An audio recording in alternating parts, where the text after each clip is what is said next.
The concept of green soul living emerged in the early 1970s, when environmental awareness began to gain momentum, as people recognized the urgent need for conservation and sustainability.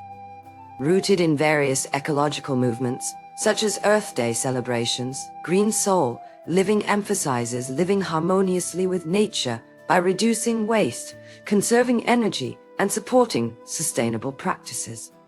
In 1985, the publication of Silent Spring by Rachel Carson brought significant public attention to environmental issues like pollution and pesticide use, prompting individuals and communities to adopt more environmentally conscious lifestyles.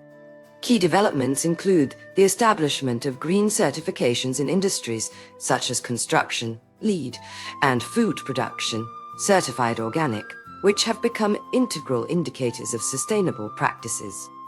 In 2010, global carbon dioxide emissions reached approximately 37.1 billion metric tons, highlighting the urgent need for action to mitigate climate change impacts. By 2050, it is projected that greenhouse gas emissions will decrease by at least 80% globally if current trends in sustainable living continue.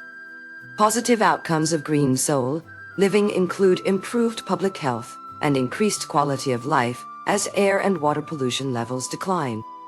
Additionally, sustainable agricultural practices have led to more resilient food systems capable of meeting growing global demand sustainably. However, challenges remain such as cost and accessibility barriers for transitioning to eco-friendly technologies and infrastructures, which disproportionately affect marginalized communities.